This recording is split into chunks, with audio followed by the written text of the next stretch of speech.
Hi friends, this is Upendra Kumar.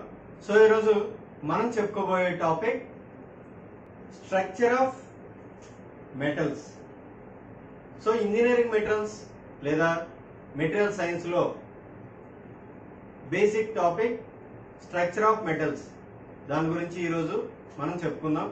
And engineering materials యొక్క basic topics అన్నీ కూడా మన ఛానల్లో ఉన్నాయి వీడియోస్ చేసి, సో అవన్నీ కూడా చూడండి. అండ్ అదేవిధంగా 400+ వీడియోస్ ఉన్నాయి, technical as well as safety videos. So అవన్నీ కూడా చూడండి, షేర్ చేయండి, లైక్ చేయండి అండ్ సబ్స్క్రైబ్ చేయండి. సబ్స్క్రైబ్ చేసుకోకపోతే లేదా ఎవరికైతే యూజ్ అవుతాయి అనుకుంటున్నారో వాళ్ళకి షేర్ చేయండి. ఈరోజు మన టాపిక్ చూద్దాం. So structure of metals. Structure of metals అంటే ఏంటి అంటే, ఒక మెటల్ యొక్క స్ట్రక్చర్ గురించి ఎందుకు తెలుసుకోవాలి మనం అనేది ఇప్పుడు చూద్దాం. Why are some metals are hard and other metals are soft. కొన్ని మెటల్స్ హార్డ్గా ఉంటాయి, కొన్ని మెటల్స్ సాఫ్ట్గా ఉంటాయి. ఎందుకు? Why are some metals are brittle while others are ductile and can shaped easily without fracture. కొన్ని మెటీరియల్స్ బ్రిటిల్గా ఉంటాయి, లైక్ గ్లాస్, ఇలా పడేగానే అలా పగిలిపోతూ ఉంటాయి.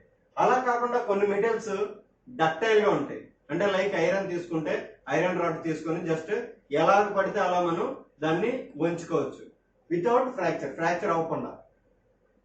Why is the some material can withstand high temperature and while others cannot.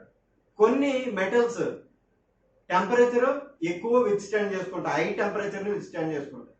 కొన్ని అదే high temperature ఇస్తే melt అయిపోతాయి. We can answer these similar type of questions by studying structure of metals. ఈ question అన్నిటికీ కూడా మనం ఆన్సర్ చేయొచ్చు ఈ స్ట్రక్చర్ ఆఫ్ మెటల్స్ గురించి తెలుసుకుంటే లేదా స్టడీ చేస్తే. That is arrangement of the atoms with in the metal. So structure of the metals అంటే అరేంజ్మెంట్ ఆఫ్ ఆటమ్స్. ఆ మెటల్ లో ఉన్న ఆటమ్స్ దాని యొక్క అరేంజ్మెంట్స్ ఎలా ఉన్నాయి. The structure of the metals greatly influence their behaviour and the properties.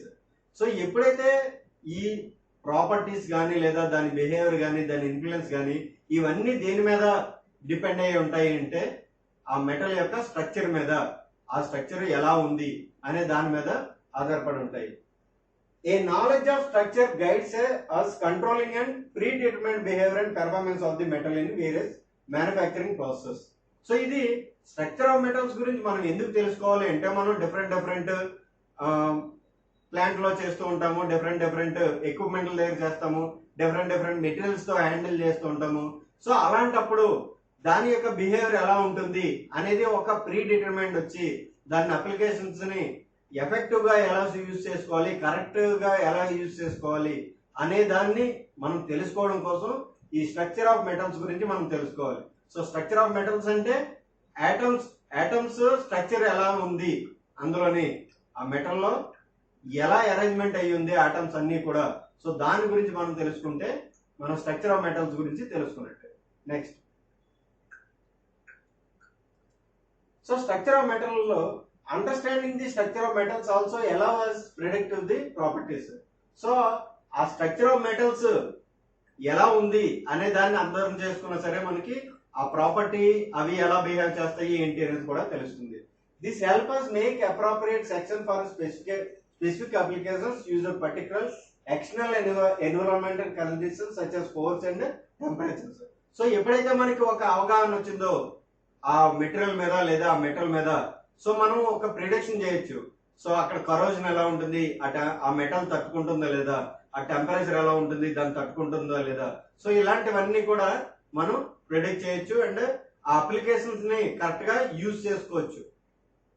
In addition to atomic structure, ఆ atomic స్ట్రక్చరే కాకుండా various other factors also influence the properties and behaviour of the metals. So అదే కాకుండా atomic స్ట్రక్చరే కాకుండా properties ని influence చేసే other factors కూడా ఉన్నాయి. Among these are composition of metal.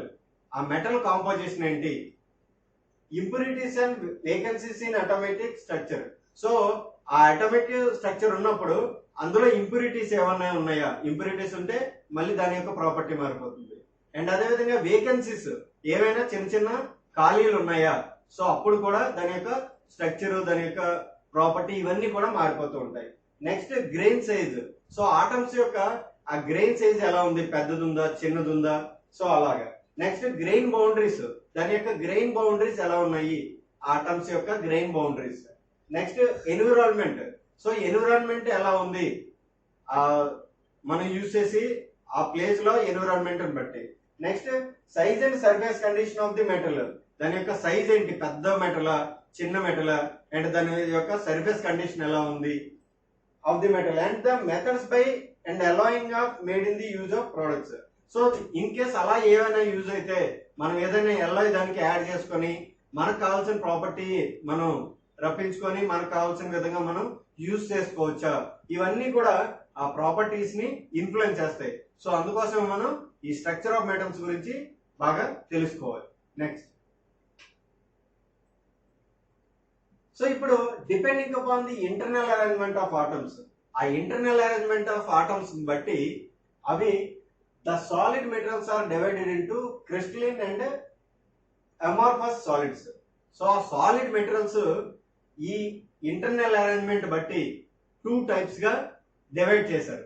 So అవి ఏంటంటే crystalline solids and amorphous solids. Crystalline solids and amorphous solids కింద ఇవి డివైడ్ చేశారు మెయిన్ గా. అటామిక్ అరేంజ్మెంట్స్, క్రిస్టలైన్ సాలిడ్స్ అంటే ఏంటో చూద్దాం. Atomic arrangements which have a repetitive pattern in all the 3 dimensions of spaces are called crystal structure or crystals.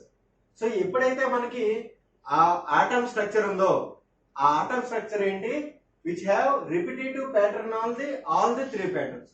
So దాని యొక్క pattern ఎలా ఉంటుంది అంటే ఆటమ్ లో రిపిటేటివ్ గా ఉంటుంది. రిపిటేటివ్ గా ఉండి ఆ రిపిటేటివ్ ఏంటి అంటే మొత్తం ఆల్ ద 3 డైమెన్షన్స్ అంటే XYZ ఏదైతే ఉందో ఆ ఆటమ్ మొత్తం కూడా రిపిటేటివ్ గా కవర్ చేస్తుంది. అది క్రిస్టలైన్ సాలిడ్స్ అంటే. అంటే ఆటమ్ అరేంజ్మెంట్ అనేది అంతలా కలిసిపోయి ఉంటుంది అందులో. నెక్స్ట్, ఇన్ సచ్ స్ట్రక్చర్స్, ఆ స్ట్రక్చర్ లో ఏంటి అంటే a fundamental unit of arrangement repeats itself at regular intervals in 3 dimensions through the interior of the crystal. Most of the metals crystalline and consist of a crystals. So ఇందులో ఏమవుతుందంటే at regular intervals లో మనకి ఆ ఏదైతే arrangement ఉందో ఆ arrangement మొత్తం మనకి కనిపిస్తుంది. సో మనం మ్యాక్సిమం చూసుకున్నట్లయితే అన్ని సాలిడ్స్ కూడా క్రిస్టలైన్ సాలిడ్స్ గానే కనిపిస్తుంది. సపోజ్ ఒక మెటల్ తీసుకొని దాన్ని మనం ఒక క్రాస్ సెక్షన్ గా కట్ చేస్తే మనకి క్లియర్ కట్ గా ఆటమ్స్ ఎలా ఉన్నాయి ఏంటి అనేది మనకి ఆ స్ట్రక్చర్ కనిపిస్తుంది. దాన్ని మనం సర్టెన్ ఎక్విప్మెంట్ యూజ్ చేసి ఆ స్ట్రక్చర్ ని మనం చూడొచ్చు అంత క్లియర్ గా ఎలా ఉంది దాని స్ట్రక్చర్ ఎలా ఉంది, అరేంజ్మెంట్ ఎలా ఉంది అని చెప్పి. Next, amorphous solids. So amorphous solids అంటే amorphous solids of structure are form when the atoms do not have the repetitive pattern of the arrangement and the pattern breaks at different places. So ఇక్కడ ఏమవుతుందంటే amorphous solids అంటే ఆ arrangement ఏదైతే ఉందో atom arrangement అది repetitive గా ఉండదు. So మనం ప్రీవియస్ గా ఏంటి రిపిటేటివ్ గా అన్ని డైరెక్షన్ లోనే ఉంటుంది, కానీ ఇక్కడ రిపిటేటివ్ గా ఉండదు అండ్ మధ్య మధ్యలో బ్రేకులు కనిపిస్తూ ఉంటాయి. సో దాన్ని మనం అమార్ఫస్ సాలిడ్స్ అంటాము. Patterns are break at different places. Common example of this group are glasses and polymers. So ఈ గ్రూప్స్ కి మనం కామన్ ఎగ్జాంపుల్ ఏంటంటే పాలిమర్స్, గ్లాసెస్ ఈ అమార్ఫస్ సాలిడ్స్ లోకి వస్తాయి. మిగతా మామూలు సాలిడ్స్ అన్ని కూడా చాలా వరకు అన్ని సాలిడ్స్ క్రిస్టలైన్ సాలిడ్స్ కింద వస్తాయి. సో ఇదే కాకుండా ఇందులో మళ్ళీ ఇంకా డీప్ గా వెళ్తే ఆ అరేంజ్మెంట్ ఎలా ఉంటుంది, FCC స్ట్రక్చరా, BCC స్ట్రక్చరా, సో ఇవన్నీ కూడా మనకి ఇన్ డీటెయిల్ గా వీడియోస్ చేసి పెట్టడం జరిగింది. సో అవన్నీ కూడా చూడొచ్చు. Next, so most of the engineering materials are polycrystalline. చెప్పాం కదా, ఏదైతే మొత్తం ఇంజనీరింగ్ మెటీరియల్స్ ఉన్నాయో అవన్నీ కూడా పాలీక్రిస్టలైన్ లేదా క్రిస్టలైన్ సాలిడ్స్ అనొచ్చు. If the properties of a polycrystalline solids are same in all crystallographic directions. So ఇక్కడ ఈ పాలీక్రిస్టలైన్ సాలిడ్స్ ప్రాపర్టీస్ అన్ని కూడా సేమ్ గా ఉంటాయి ఆల్ క్రిస్టలోగ్రాఫిక్ డైరెక్షన్స్ లో. Then it is called as isotropic solid. So దాన్ని మనం ఏమంటాం అంటే ఐసోట్రోపిక్ సాలిడ్ అంటాం.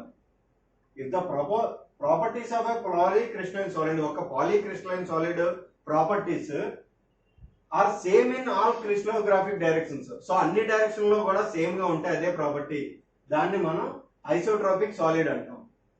If the properties of a polycrystalline solids are different in different crystallographic directions. So అదే polycrystalline solid properties different direction లో different గా ఉంటే then it is called as an isotropic solid అంటాం. సో ఇది మళ్ళీ isotropic solid లో రెండు డిఫరెన్స్లు అన్నమాట. నెక్స్ట్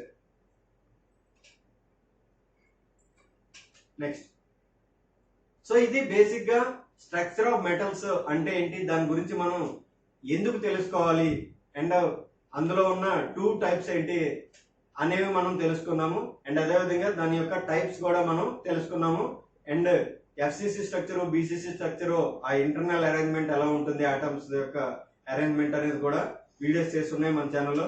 సో చూడండి, లైక్ చేయండి, షేర్ చేయండి అండ్ కామెంట్ చేయండి. మీ కామెంట్ మీ ఫీడ్బ్యాక్ కింద తీసుకొని ఇంకా ఇంప్రూవ్ అవుతాము, మీకు కావాల్సిన వీడియోస్ ఇంకా అందిస్తూ ఉంటాము. Thank you very much.